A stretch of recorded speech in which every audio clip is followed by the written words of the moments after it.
Mom screamed, "Get out and never come back." So I did.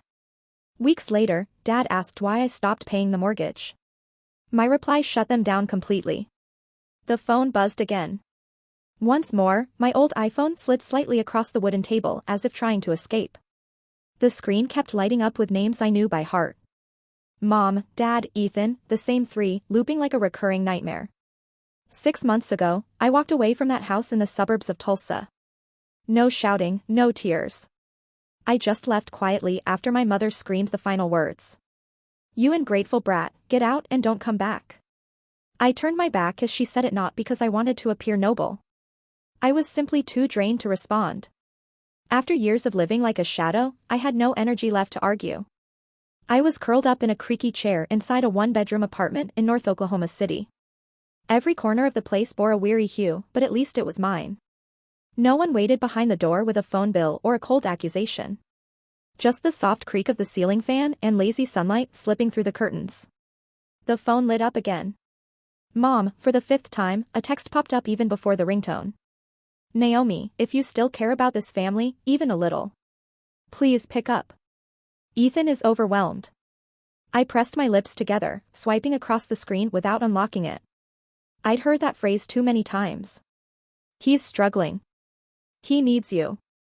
He's your little brother, Ethan. The one Mom had coddled from age 10 through 31. The one who never held a real job, yet always had new clothes, new gaming consoles, and someone to clean up his messes. That someone used to be me.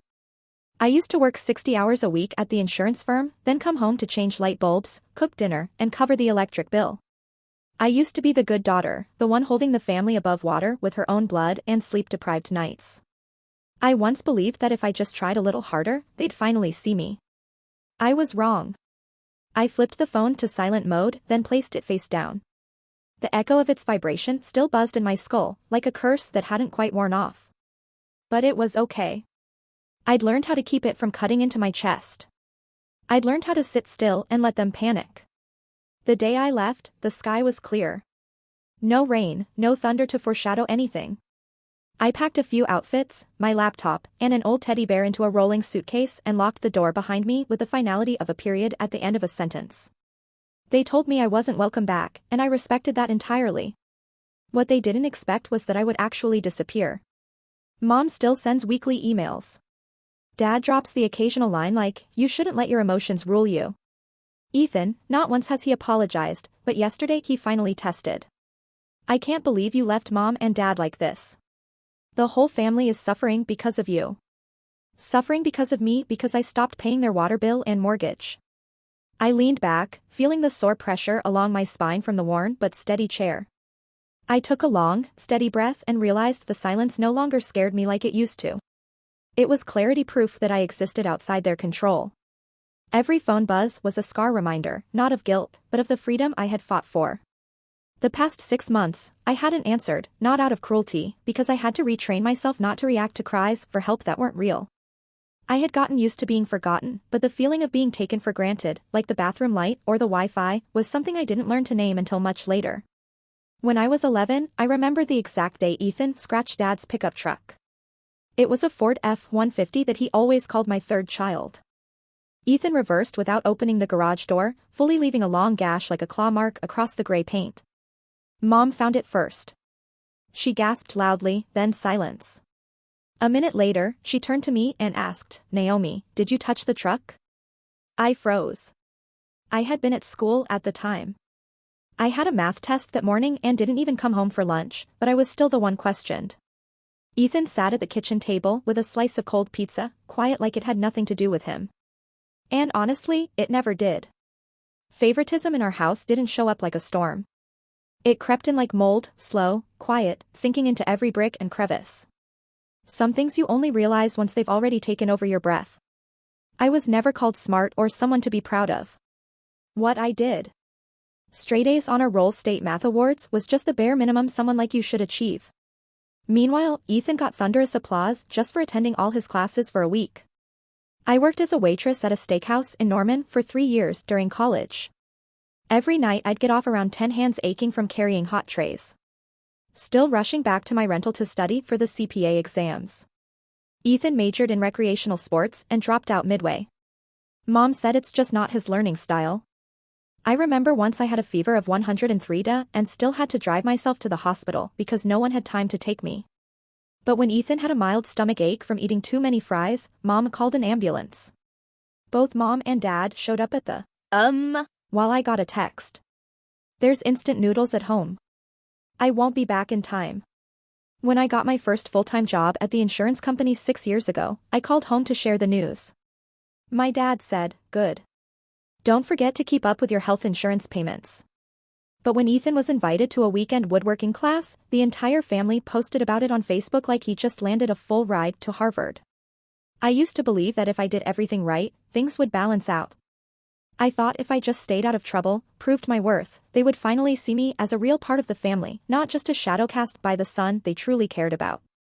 But I was wrong.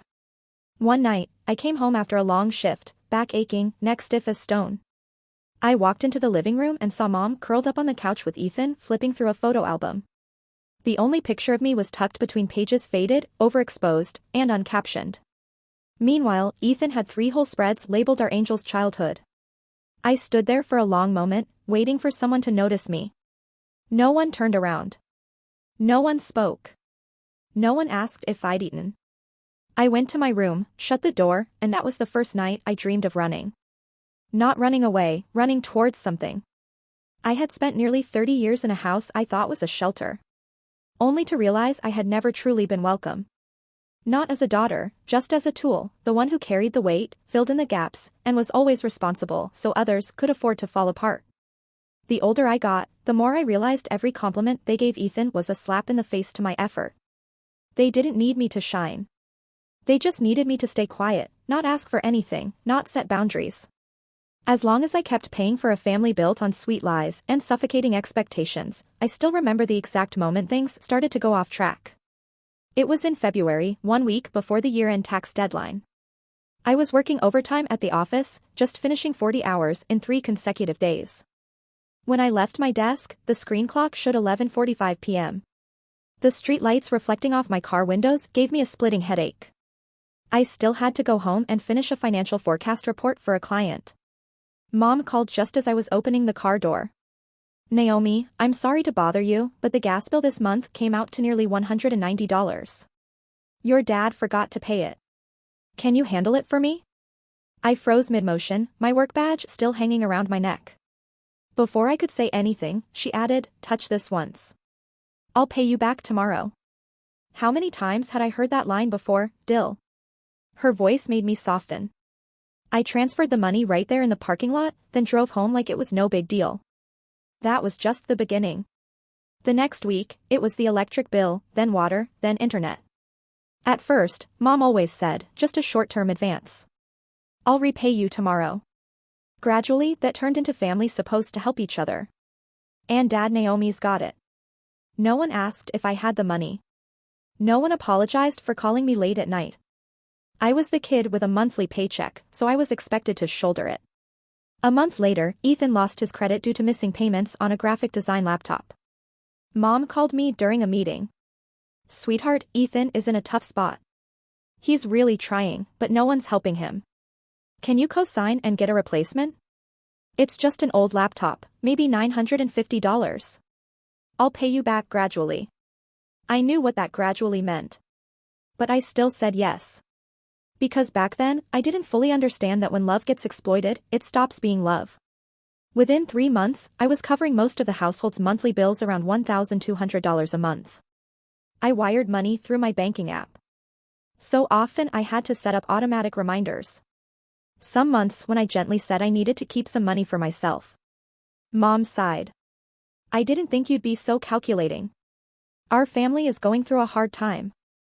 One Saturday afternoon, I came home arms loaded with Whole Foods groceries, a box of detergent, toilet paper, and almond milk. As I stepped inside, I saw Ethan sprawled out on the couch chomping pizza, watching YouTube on the big screen TV ceiling. Fans spinning above him. No one came out to help. No one asked if I was tired. I set the bags on the kitchen counter and heard Mom call from the bedroom. "Did you get Dad's favorite cookies?" I didn't answer. I just quietly opened the fridge. The only thing in there that belonged to me was a bottle of water and half a dried lemon. That night, I went home, opened my laptop, and created a new Excel spreadsheet. I labeled each category. Electricity, gas, water, Ethan's, car, repair, medicine for dad, credit card debt. I was forced to co-sign. When the total appeared on the final line, I sat frozen for almost 10 minutes, 6 months, over $16,000. I printed the spreadsheet and taped it to the wall above my desk, not to remind myself to ask for repayment, but to never forget again, to stop lying to myself that I was giving out of love. When the truth was I was being drained, I started saying no softly like a little experiment. I refused to drive Ethan to get his license renewed. The result? Mom called, her voice trembling. You've changed, Naomi. You've grown cold and selfish. Dad sent a short text. You need to know your place. And Ethan, he simply messaged. Don't think a little money makes you special. I used to believe that if I was good enough, gave enough, they would realize how important I was. When I started keeping just a sliver for myself, they acted like I had betrayed them that night. I couldn't sleep, not because of anger, but because I finally realized I had never been seen as someone with limits. I was just a supplier pump pillar, but a pillar with no support. Eventually, it breaks. A Saturday afternoon, I left the office close to 6 p.m., still holding the lunchbox. I hadn't had time to open all day. I had worked through the entire week. An emergency investment risk analysis project, plus a surprise meeting with a major client, had kept me from getting home before nightfall. I still stopped by the grocery store like always. I picked up everything. Mom had tested me. 2 bottles of almond milk, lean beef, organic olive oil, whole grain bread. The total was nearly $175, not including the snacks and fruit. I'd grabbed for Ethan, though he'd never said thank you. I drove nearly 40 minutes south to the old house in East Side, Tulsa, where I'd lived for almost 20 years. Every time I turned onto that street, a knot twisted in my chest, not from nostalgia, but from a familiar lingering ache. When I stepped inside, it wasn't fully dark yet, but the lights were already on. The front door was slightly ajar, as if they were expecting me. I nudged it open with my shoulder. My hands were full. No one came to greet me, just the buzz of a reality TV show playing. From the living room, one of those shows Ethan always watched. I set the groceries on the kitchen counter. The smell of cleaning chemicals stung my eyes. Mom always scrubbed the house on weekends, not for cleanliness, but to prove she still managed everything. Though in truth, I was the one buying everything she used. When I turned around, she was already standing at the kitchen doorway, arms crossed, eyes unblinking. We need to talk. Her voice was hard as stone. I froze, still in my shoes. I just got off work, I replied, trying to keep my voice even. Can you give me a minute? No, she snapped. This has been put off long enough, that appeared from the stairwell behind her, silent as a shadow. Ethan remained slouched on the sofa, feet on the table, controller in hand. He didn't even look up, just mumbled. If she's here, tighten my grip on my bag. What's going on? Mom sighed like I was the cause of all this chaos. Naomi, she said with a hint of reproach. You have a steady job, a car, your own apartment. This household is struggling. Your father's tired. Ethan's still trying to find his path. I think it's time you contributed more. I went still. I've been paying for the electricity, gas, water, internet, and part of the mortgage for nearly 2 years. I send over $1,000 every month. What more do you want? Dad chimed in, voice flat. We're talking about responsibility. Naomi, family is responsibility. If you're an adult, you should understand that, and nodded slowly, my voice tighter. Then what is Ethan? A guest with free rent. This time Ethan turned. He dropped the controller and sneered. Don't drag me into this. I never asked you for anything. If you want to stop paying, just stop. Bear us the fake generosity. I let out a dry laugh, my chest clenched like I'd been punched. The problem is, I was never pretending. I actually was generous. Mom slammed her hand on the kitchen table. That's enough. You're getting more selfish every day, Naomi. Living on your own. And now you think you're better than us. Do you even realize this house is at risk of foreclosure? Ethan's student loan got denied. Your father lost his health insurance. You're sitting there counting every dollar like we're some kind of burden. I looked at each person in that room. The house I had helped keep afloat. People who had never once asked how I was doing out there, if I had enough to eat, if I'd ever missed a rent deadline just to cover for them first. So, what exactly is this conversation for? I asked. You want my entire paycheck? Want me to pay off the mortgage in full? Buy Ethan a new car so he can finally feel motivated. Ethan stood glaring. You're out of line, Naomi. I met his gaze out of line. I work over 60 hours a week. Sacrificed my personal life just to keep this house from being seized. And you, besides clicking that controller and making demands, what have you done? Silence. Dad clutched the brim of his cap, voice lowering. If you were a responsible daughter, you'd understand. I nodded, not angry anymore, just hollow. So if I don't pay, I'm not a daughter anymore. No one responded. I picked up my bag and opened the door. Cold wind slapped my face like a quiet slap, but it cleared my head instantly. I didn't slam the door. I didn't scream. I just said softly, just loud enough. Then this house no longer has a daughter named Naomi. No one said a word after my final sentence. The air in the room felt thick, like all the oxygen had been sucked out. Ethan stood frozen next to the couch, still holding an unopened water bottle. Dad stared at the floor, gripping the brim of his cap, like he was trying to reason with the universe and Mom. She looked at me like I was a stranger, not angry, not regretful, just that dry, cold stare. I'd never forget. Get out, she hissed, voice sharp like a razor. If you dare turn your back on this family now. Don't you ever come back. I didn't move. Dad looked up like he wanted to say something, then just sighed and turned away. Ethan smirked, not quite in contempt, more like called it. First, opened my mouth, maybe to explain, maybe to say one last thing. Then I shut it because surprisingly, I didn't feel pain. I felt light. I took a step back, still holding the grocery bag. I hadn't even had time to put in the fridge. The front door was just behind me. Street lights spilled in from outside, cutting a diagonal shadow across the tiled floor. I turned, pushed the door open before stepping out. I looked back one last time. No one looked at me. No one called out. Not a single word to stop me. The door clicked shut behind me with a clean final sound like a blade severing the last tangled thread connecting me to that house. Outside, the cold was sharper than I expected. The smell of damp grass, dry wind rustling through bare maple branches.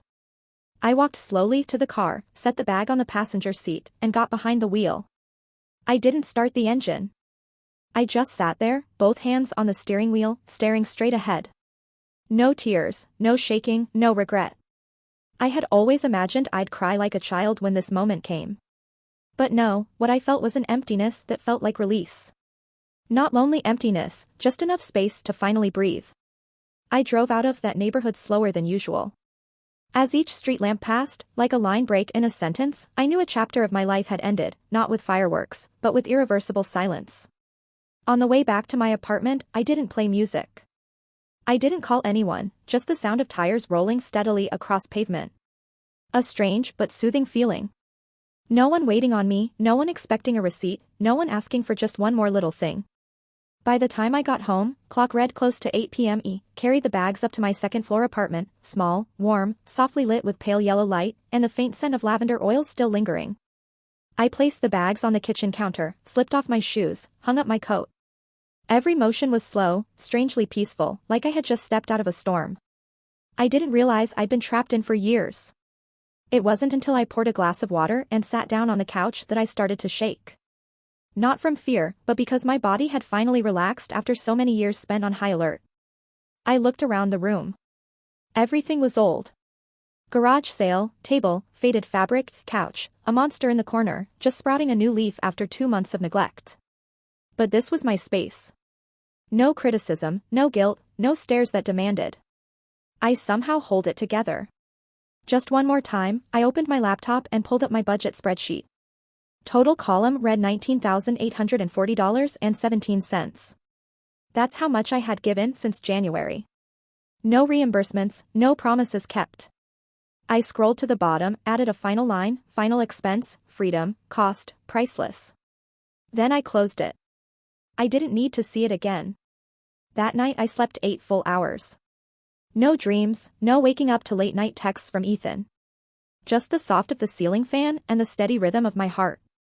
Finally at peace. 3 days after I walked out of that East Side, Tulsa house, I sat alone in the small kitchen of my second-floor apartment, frying eggs in an old pan I'd bought off Facebook Marketplace. The butter sizzled. The smell of coffee drifted through the morning air. The strangest part was no one was calling me. No phone ringing, no text saying, "Naomi, can you send $120 to fix the plumbing?" No vendor alerts, no one asking if I could front the cost of Dad's medicine or chip in a little more so Ethan wouldn't have to eat ramen again tonight. For the first time in years, I had breakfast without checking my account balance, and I didn't feel guilty spending money on myself. I set my coffee down and looked out the window. The April breeze in Oklahoma still had a morning chill, but it no longer stung. It felt like a soft reminder. I'm alive and I have the right to live in peace. I started rebuilding a rhythm that was mine. Every evening after work, I shut my laptop by 6 p.m. No more after-hours emails. I signed up for a Wednesday yoga class and spent Saturdays at the local farmer's market where I learned spring tomatoes are sweeter than I ever realized. I bought a few books I used to consider too indulgent. I started planting herbs on my balcony, a pot of rosemary, a few lavender bushes, and a little mint that I accidentally overwatered. Somehow, it still lived. In those quiet evenings, I began to understand something. Silence wasn't scary like I used to think back in that old house. Every quiet moment felt like a storm waiting to break. Mom's silence meant she was angry. Dad's silence meant judgment. And Ethan's silence meant he was calculating his next ask. But here, silence just meant no one needed anything from me. And that wasn't selfish. That was freedom. For the first time in over 10 years, I could actually plan to save. I opened a separate account just for personal goals. A trip to Colorado, a new laptop, maybe even hiring a financial advisor to better understand investing. One Sunday morning, I brewed a batch of cold brew and sat on the balcony reading. The sentence where I folded the page read, "You don't owe anyone the slow erosion of your life just to keep them comfortable." I'd spent so long believing family meant unconditional sacrifice. But then I realized carrying others doesn't mean burning yourself to give them light and shade. One afternoon in early May, I ran into Macy, an old college friend, at a company seminar. When we had lunch, she looked at me and said, "You're doing better.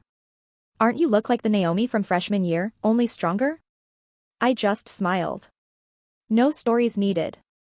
The way I sat with my back straight, not checking the time every minute, not clutching my phone like someone was about to demand emotional rent. That was answer enough. I didn't block my mom, dad, or Ethan. But I turned off notifications. Not to hide, but to stop being dragged back in. Over the past 6 months, I've seen their texts. Some blaming, some pretending nothing happened, some begging. But I haven't replied because I've learned replying isn't always kindness. Sometimes silence is self-defense. That night while cleaning up after dinner, I opened the mail. Amid the usual flyers was a slim envelope. Return address from the bank. Mom's name on the header, but mine printed in the bottom right corner. I opened it. Third mortgage delinquency. Notice I froze for a second. Then I set the letter down, folded it, and exhaled slowly. I knew what was coming, and this time I was ready to face it without bowing my head. The message from Dad came while I was organizing the company's quarterly report. Just 8 words. "Naomi, why haven't you paid this month?" I read it 3 times. My eyes stopped at the word paid like it was some invisible duty. I had forgotten. No greeting, no question mark, no context, as if I was still part of their family's financial distribution system without ever being told. I shut my laptop, took out my phone, and opened my banking app. For the past 6 months, I hadn't sent them a single dollar. I thought that was clear. Apparently, they thought I was just on pause. I pulled up my old payment history. Before I left, I had been sending $1,300 a month to help cover the mortgage. As Mom used to put it, I never saw the actual bill. There was no contract. My name wasn't on any ownership document. I wanted to ignore it, but something gnawed at me. So, I called the bank. The customer service rep answered. After 3 rings, I gave the address, confirmed my identity, and asked, trying to keep my voice steady. "Can you tell me the current status of the mortgage for 1547 Westwood Drive?" B hesitated, then replied, that account is 8 months delinquent. It's currently in pre-foreclosure. Final notice was sent about 3 weeks ago. I froze 8 months. That meant even while I was still sending money, they weren't paying the bank. I hung up, shocked, numb. All those late nights, working overtime all the times. I denied myself basic comforts just to transfer money by the 15th each month. They hadn't even used it for the mortgage, opened my budgeting spreadsheet, traced every transaction. Mom said you were only covering part of it, so the last few months came up short. She probably used it. I cut in. You live there. You didn't notice the bank notices, power being shut off, then turned back on. You didn't wonder why the mortgage wasn't being paid even though I was sending money. His voice sharpened. What are you trying to say? We're struggling. You're out there living comfortably and we're about to lose the house. All it takes is 1 more month's payment. They'll work with us. I laughed coldly. I'm not your backup plan anymore. Ethan, don't say we. I'm not part of your group. I hung up 3 minutes later. Mom called. I let it ring. My chest tightened. I didn't cave. Her text followed right after short bursts. Naomi, I'm sorry if you felt pressured. This house is yours, too. You grew up here. You'll regret it if we lose it. I didn't reply because for the first time in my life, I saw it clearly. They never saw me as their daughter, only as their undocumented insurance policy, a walking wallet, a bailout button for mistakes. On repeat, I looked at the bank letter still on my table. Then I tore it in half, not out of anger, because I had finally accepted the truth. I couldn't save a house I never owned, just like I never really had a place in that family. That night, I opened my phone and scrolled through the endless string of messages from Mom. It took 3 swipes just to reach the first one. Naomi, I know you're upset, but it's not as simple as you think. Your dad lost his insurance coverage, and Ethan has no one else to rely on. But if you let the bank take the house, the entire family will say you're heartless. Then came a text from Dad. Sweetheart, this is still your home. 2, you really want to see us on the street. And Ethan, always rude and thoughtless. Fine, just walk away. Well, see who helps you when it's your turn to need someone. I stared at the screen, feeling nothing, no anger, no hurt, just a chilling clarity. They had built a whole system around me where my kindness was a duty and my silence was a trap. Every time I helped, they saw it as expected. Every time I stayed quiet, they assumed I was weak. I called back, not because they deserved an explanation, but because I wanted to end things properly. Mom picked up after 1 ring. She put it on speaker and I could hear Dad and the sound of tapping on the table in the background. Ethan was clearly nearby. Naomi. Mom began, her voice so sweet. It made my skin crawl. I just want to ask one thing. I said slowly. 8 months ago, I was still sending the mortgage payments. Where did that money go? Silence for a few seconds. Then Mom staggered. Your dad needed dental work. Then Ethan's scar broke down and the cost of living has gone up. Everything piled on. I meant to sort it out later, but I cut in. You all used the money I sent for unrelated things, then let the house go into foreclosure. Dad jumped in. We didn't mean for it to happen, but you left right when things got hard. If you'd stayed, maybe it wouldn't have gotten this bad. I scoffed. No, if I had stayed, you would have still hidden the truth. Still spent my money and made me clean up the mess. Just like always, Bum's tone snapped. But Naomi, don't be so ungrateful. I carried you for 9 months now. We're about to lose our home. And you just look away. No, I replied calmly. I'm not ungrateful, but I'm not stupid anymore either. Silence, I went on. I'm your daughter, not a financial rescue plan. I'm not your private bank, not your last resort. I'm definitely not the excuse you use to dodge your own responsibilities. Ethan shouted in the background. You think you're so special without us, you'd be nothing. I laughed, not out of amusement, but because that sentence confirmed everything I'd suspected for years. I didn't succeed because of you. I said I succeeded despite you. Mom started crying. Dad exhaled loudly. Ethan muttered something. I couldn't catch. I no longer cared. I wish you all the best, I said. From now on, you own your choices. And if anyone asks why I cut ties with that house, tell them the truth. You spent the money I sent, then kept the truth from me. I hung up. My hand didn't shake, my heart beat slow. I opened my contacts. Mom blocked. Dad blocked. Ethan blocked. Not out of hatred, because I needed peace. I sent one final message in the family group chat. Just one line. I'm not your backup plan anymore. Goodbye. Then I left the group. For the first time in years, my phone went completely quiet.